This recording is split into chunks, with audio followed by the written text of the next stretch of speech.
아름다운 스윙입니다. 원정의 명상 카페 2부 함께하고 계십니다. 생활 속에서 도움이 되는 요가 그리고 명상에 대해서 문의해 주신 분들 만나볼게요. 5217님이요. 비만에서 탈출해보고자 음식도 줄이고요. 운동도 열심히 했지만 항상 식탐이 이깁니다. 식탐 때문에 실패하고 있어요. 식탐을 조절하는데 도움이 되는 수행법 있을까요? 하셨는데요. 그래서 방법은 좀 저도 이제 막 81kg까지 나갔으니까 많이 좀 이거저거 찾아봤는데요. 뭐 항상 똑같더라고요. 결론은 조금 먹고 많이 운동하는 수밖에는 없다. 그래서 이제 저희 그 요가 수업 시간에, 에콜스 요가 수업 시간에요. 스쿼트를 보통 최소로 할 때 200번을 하고요. 보통 많이 하면 500번 정도 하고 팔 굽혀 펴기 100번, 윗몸 일으키기 100번, 뭐 프랭크 동작 이제 뭐 이렇게 쫙 이어가거든요. 그게 한 20분 하고 그러고 나서 그런 패턴으로 1시간 반을 운동을 해요. 근데 다 하고 칼로리 소모된 걸 보면 밥 한 공기보다 조금 더 돼요. 그래서 밥 한 공기를 드시고 나면 지금 같은 패턴으로 1시간 반 이상이나 2시간 이상을 운동을 하셔야 되거든요. 그래서 5217님이 말씀해 주신 것처럼 식탐이 항상 이깁니다. 그래서 이걸 근본적으로 먼저 조절하는 게 중요한데요. 첫 번째는 입안이 꽉 차도록 먹지 않는다는 겁니다. 입안에 음식이 꽉 차게 되면 어금니로 씹을 수가 없기 때문에요. 약간 밑니 앞쪽까지 좀 음식이 닿을 수 있게 목 뒤까지 음식이 넘어가지 않을 정도의 소량을 넣으라고 하는데요. 보통 어른 성인 숟가락의 한 반 정도 되고요. 그리고 요즘에 이제 면치기라 그래가지고 후루룩 막 먹잖아요. 그게 이제 살찌는 데는 최고의 방법입니다. 그래서 그렇게 소리가 나게 훅 하면은 공기 반, 음식 반이 들어가면서 트름 나오고 방귀 끼게 되면서 장이 늘어지게 되거든요. 그럼 원래 먹는 양이 밥 한 공기면 2공기를 먹어도 공기가 함께 들어갔기 때문에 위장이 비었다고 생각해서 더 많은 양을 먹게 돼요. 그래서 음식을 드실 때는 꿀꺽꿀꺽 드신다거나 소리 나게 드시게 되면 많은 양을 먹게 되니까 소리가 나지 않게 조용히 드시는 게 중요하고요. 그래서 입에 들어가서 껌도 짜그닥짜그닥 씹는다거나 음식도 드신다거나 물도 꿀꺽꿀꺽 먹는다는 건 우선은 기본적으로 뇌신경이 안정이 안 돼서 집중할 수 없으니까 집중할 수 없는 상태에선 욕망이 내 이성을 이겨버리죠. 그래서 식단 조절이 불가능하다고 봅니다. 혹시 드실 때 소리 나는 부분이 없나를 보시고요. 그리고 나서는 드실 때 몸의 움직임을 보는 건데요.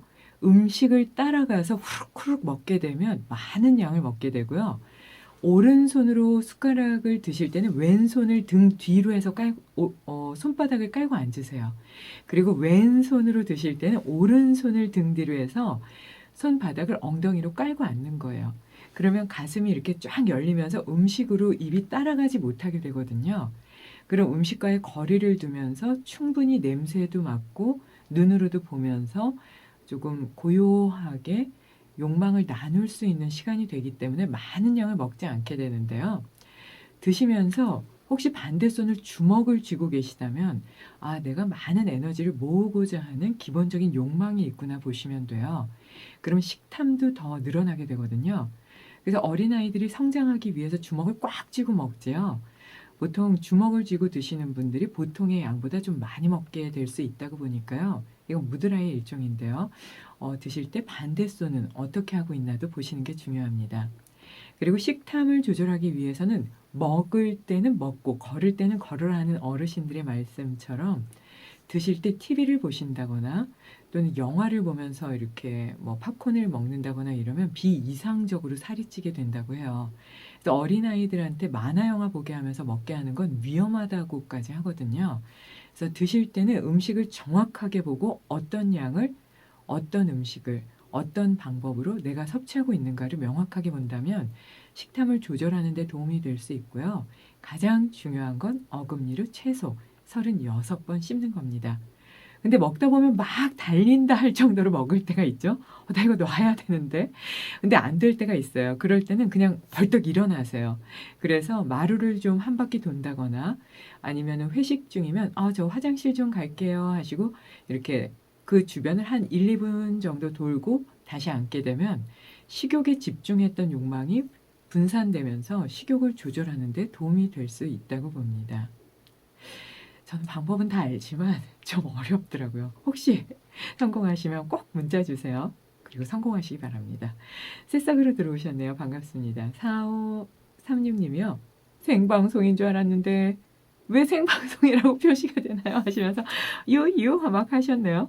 죄송해요. 그게 아마 온에어로 되는 걸 생방으로 그렇게 생각하셨나 봐요. 생방이거나 녹음 방송이거나 항상 저는 여러분과 함께 합니다. 두려우신가요? 너무 옆에부터 항상 마음속에 있거든요. 일주일 내내 원고 준비할 때도 여러분만 생각하거든요. 그러니까 생방 같이 그렇게 들어주세요.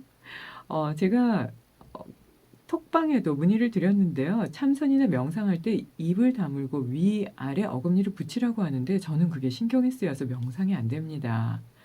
꼭 해야 되는 건가요? 하셨어요. 네, 그렇습니다.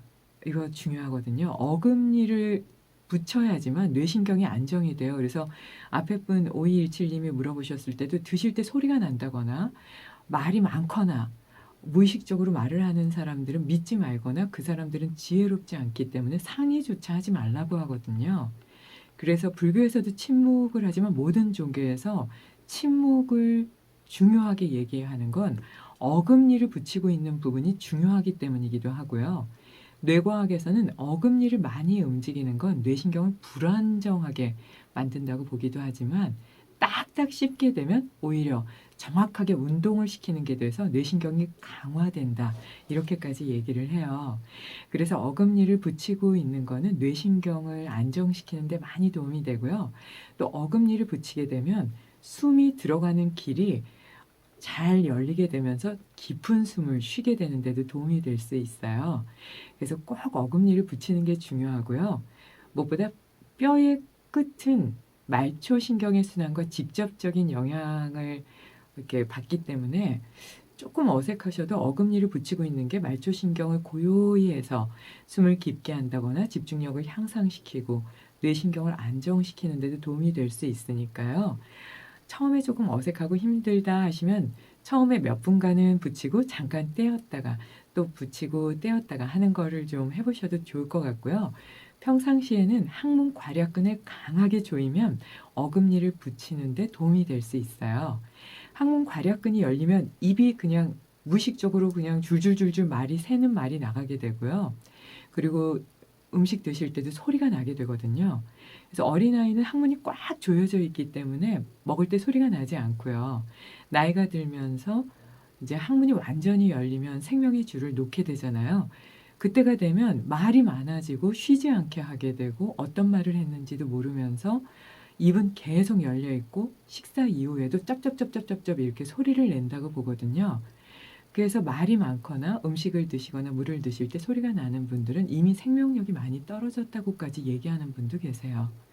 반대로 그 생명력을 내가 모으면 되잖아요. 그래서 항문 괄약근은 항상 조이시고요. 어금니를 꽉 담은 상태에서 들어가고 나가는 숨의 흐름을 평상시에도 습관처럼 하신다면 명상할 때 어금니 붙이고 계시는 게 그렇게 힘들지는 않을 것 같거든요.